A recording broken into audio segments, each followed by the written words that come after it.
Good morning, everyone. Happy Friday morning to you, and welcome back to Morning Musings. Here on Friday, this is what I call my responding to the critics section. During Fridays or on Fridays, I try to respond to videos, to articles, to books that are critical of covenant eschatology. We're currently involved in a study and response to an article that Dr. Andrew Perriman, man that I greatly respect, by the way, as I've mentioned before, he wrote an article back in 2015 on 20 reasons why Babylon of Revelation must be Rome and not Jerusalem. I think I've mentioned to you before, Dr. Perriman and I had a personal exchange some years ago as well, involving the same thing. And very much enjoyed that exchange. Very cordial, very collegial type of discussion. So anyway, he gives 20 reasons why, in his view, Babylon of Revelation must be Rome. And I've already covered much of that material in my review of the book, The Future of Rome, in that book, chapter 11, written by a professor by the name of Peter Oakes. Since I covered a lot of the territory in that review covered in this article, then I'm not going to repeat that. But it's important to realize how many assumptions that Dr. Perriman makes that I believe are absolutely incorrect. They're misguided. One of them, and his reason number 15, by the way, is this. It could be argued that in the Old Testament, the metaphor of harlotry generally entails unfaithfulness to God or the breach of the covenant. For example, quote, "You trusted in your beauty and played the harlot because of your renown and lavished your whorings on any passerby. Your beauty became his," unquote. That's a citation of Ezekiel chapter 16 and verse 15. And so Dr. Perriman says, but in the Old Testament, the unfaithfulness to Yahweh is always apparent. Babylon the Great is not depicted as an unfaithful wife who plays the whore. She is simply a prostitute. Nahum's denunciation of Nineveh, all for the countless whorings of the prostitute, graceful and of deadly charms, who betrays nations with her whorings and peoples with her charms, unquote, taken from the book of Nahum, chapter 3, verse 4. And so Perriman says this offers a close and obviously relevant parallel. Well, obviously, I would challenge that. So does the book of Revelation depict this city, Babylon, as simply a prostitute? Or do we find indications in this book that the harlot is in fact a wife who had broken the covenant, the marriage covenant? Now, if it can be demonstrated that Babylon of Revelation was indeed a wife that had violated covenant, then virtually every single thing that Mr. Perriman writes in this article is completely destroyed. So, point number one, it is my contention that Babylon is the great city of Revelation chapter 11. Now, this is where it gets very interesting. Dr. Perriman says Babylon, the great city, is a different city from the great city in Revelation chapter 11 that is spiritually called Sodom and Egypt, being the place where the Lord was crucified. Now, Perriman admits and agrees that in Revelation chapter 11, the great city there is Jerusalem. And thus, in Perriman's article, he is positing that Revelation is talking about two separate and distinct great cities. Well, here's the interesting thing about it. In Revelation, the great city, Sodom and Egypt, where the Lord was crucified, is the city guilty of killing the prophets. It is where the Lord was slain. Babylon is also depicted as the city that killed the apostles and the prophets. Now, this raises a very serious question, and it is one that Perriman in his article does not so much as touch. He does not mention it. It is as if this data is completely and totally irrelevant. But let me repeat the point I just made. Perriman posits that there are two great cities in this book we call the Revelation. The great city Jerusalem of Revelation chapter 11, spiritually called Sodom and Egypt. And then there is the great city, spiritually called Babylon. He admits these are, or suggests, and it's necessary for his view, that these are two distinct cities. But once again, and you really have to catch the power of this, this is an admission that Jerusalem, the city where the Lord was crucified, spiritually designated as Sodom and Egypt. And by the way, I would make this observation. If Jerusalem could be spiritually designated as an entire country, i.e. Egypt, does that not preclude or suggest that it's wrong to preclude or exclude identifying Jerusalem as Babylon, since Babylon was such a huge city? So Babylon is a city, supposedly Rome. Therefore, it's supposedly not Jerusalem. And yet Jerusalem is being likened to an entire country. Okay, back to my point. And that is that in Revelation chapter 11, this city, spiritually designated as Sodom and Egypt, is guilty of killing the prophets. It is where the Lord was crucified. It is the city with a long history of killing the saints. But hang on to the fact that it's the city that killed the prophets. Well, guess what? In Revelation 16, Babylon is the city guilty of killing the prophets and the saints.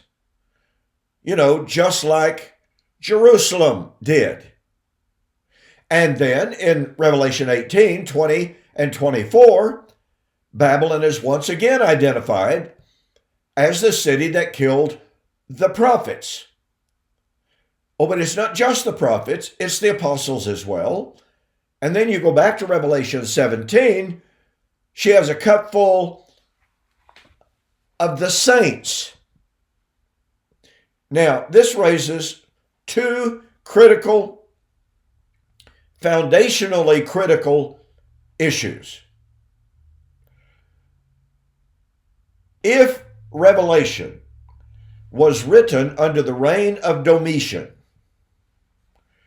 as Perriman suggests, then it has to mean that at the time Revelation was written, Rome had filled up the cup of her sin by persecuting the prophets. Well, let me make this observation, and in my book, Who is This Babylon?, I demonstrate this linguistically and grammatically. All right? Revelation 16:6 says that Babylon had killed the prophets. Well, in the New Testament, anytime the term the prophets or simply prophets, anarthrous, without the definite article, is used without a contextual qualifier, as in, for instance, 1 Corinthians chapter 12, when Christ established the church, he established apostles and prophets. Well, that's the church. Those are prophets within the body of Christ. Ephesians chapter 4, when he, that is Christ, ascended up on high, he gave gifts to men. He gave some to be apostles, some to be prophets. Those are prophets of the church. So we have those contextual qualifiers that let us know that we're not talking about old covenant prophets. But once again, when the term prophet or the prophets is used in the New Testament without any kind of a contextual qualifier, or even, for instance, when we are told that it's the prophets who have spoken before, 2 Peter chapter 3, verse 1 and 2, that's old covenant prophets. So here's the question for you to ponder and to contemplate. Excuse me just one moment. Yeah, good stuff. So when we have a text in which the prophets has no contextual qualifier, it is invariably a reference to old covenant prophets. So here's a question for you to ponder. What old covenant prophet did Rome ever kill? Do you catch the power of that question? The simple answer is Rome never killed a single old covenant prophet. Period. End of story. Now, since Babylon of Revelation, the harlot city, never killed an old covenant prophet, and since Babylon of Revelation had killed old covenant prophets, that means that Babylon of Revelation was not Rome. Second point to consider, Revelation chapter 18, once again, verse 20 and 24.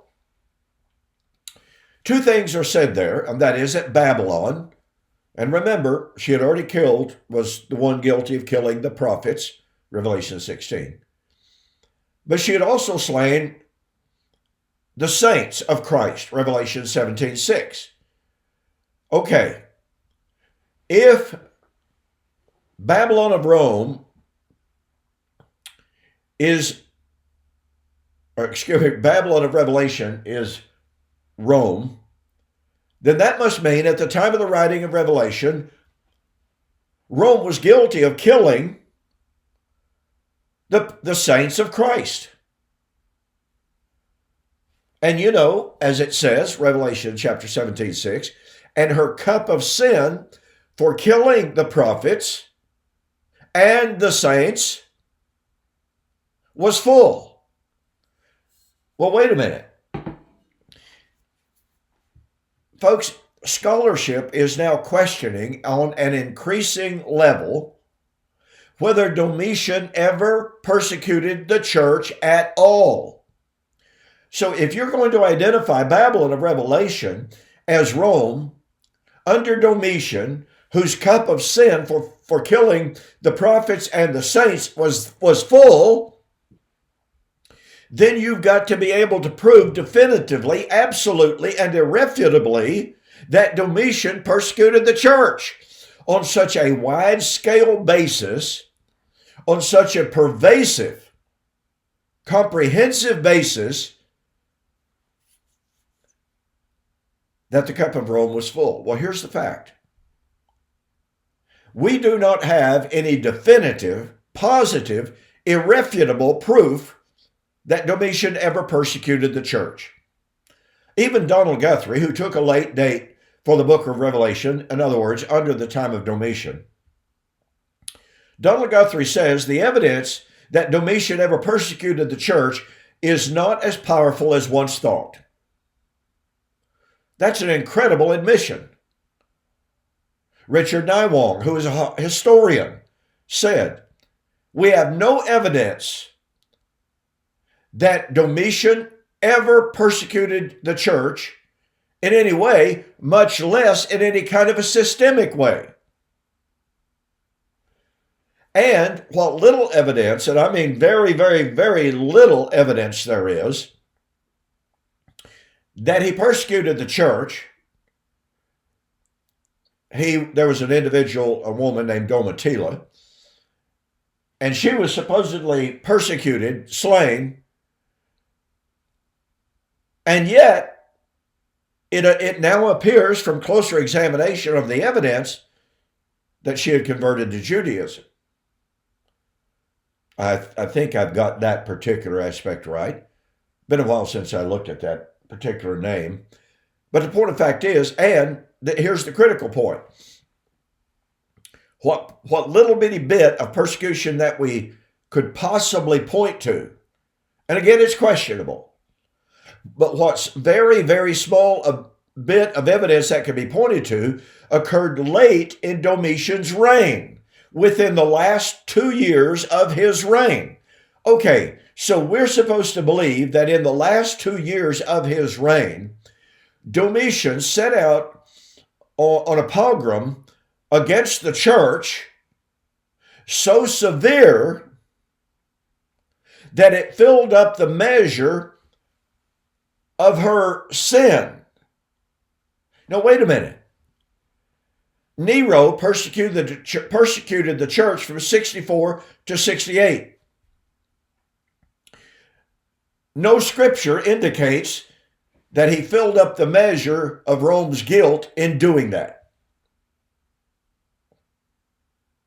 But let's say that we join that 4 years with Domitian's last 2 years of his life, in which it is slightly hinted at, maybe, could be, no. So we have 1 4-year attestation of Roman persecution and a highly dubious 2 years. Are we supposed to believe that in that, quote, 6-year, unquote, period, Rome filled up the measure of her sin by persecuting the church? Now, why do I ask that question? I ask that question because Jesus in Matthew chapter 23 said that Israel, Jerusalem, was going to fill up the measure of her father's guilt.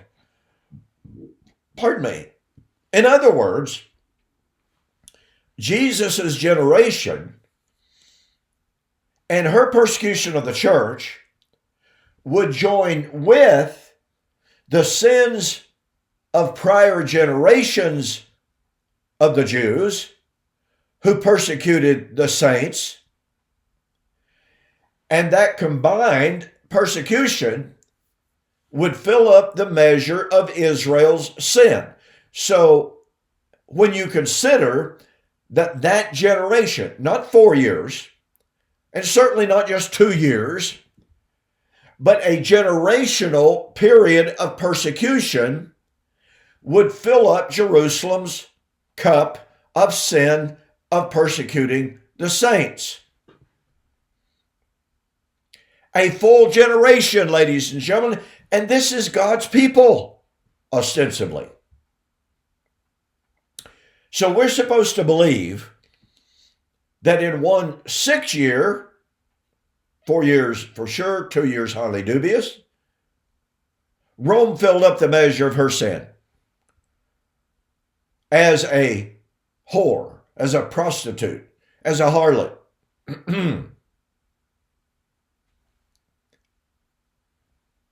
And yet it took Israel an entire generation to fill up the measure of her sin by persecuting the saints. And now there's a third point.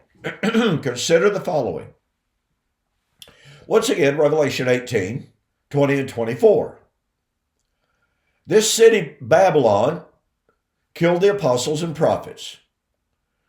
Who did Jesus specifically identify as the city that was going to be guilty of killing his apostles and prophets? Well, Luke chapter 11, 49 and following, Jesus was being warned not to travel up to Jerusalem because Herod was there and he would kill him. And he responded and said, well, you go tell that fox that I'm going to travel this day and another, and on the third day I'll be perfected. And he lamented Jerusalem. And he said, oh, Jerusalem, Jerusalem, thou that... He said, I'm going to send unto you my apostles and my prophets. Some of them you will crucify, some of them you will scourge and chase from city to city, that upon you may come all of the righteous blood shed on the earth. So who did Jesus identify as the city guilty of killing the apostles and his apostles and prophets? He didn't point the finger at Rome. He pointed the finger at one city and one city only. And I can just imagine someone saying, oh, but wait, Don, Peter and Paul were persecuted and martyred in Rome. Historically, that seems to have some value to it. So how do we answer that? We answer that by the simple question that Peter and Paul were slain in Rome, but they were slain by Nero at the instigation of the Jews. You catch the power of that? Nero did not on his own decide to persecute the Christians, much less Paul and Peter. No. Historians tell us, Adolf Harnack was one of them, by the way. Others have said the same thing, that if the evidence is not misleading, it was the Jews who were guilty of instigating the Neronian persecution against the church and against Peter and against Paul. So while Nero wielded the sword, so to speak, he was prompted, and by the way, historians point this out, he was prompted by his freedman, one of his inner circle, who was a Jew. He was goaded by his wife, who was a Jewess. We are also told there was a Jewish ambassage from the high priest in Rome urging Nero to kill the Apostle Paul.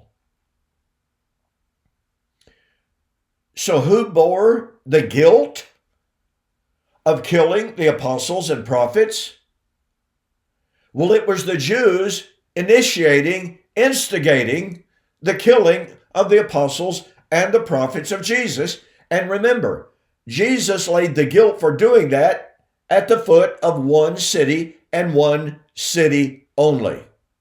He never pointed beyond the city of Jerusalem. Now, since this great city, Babylon,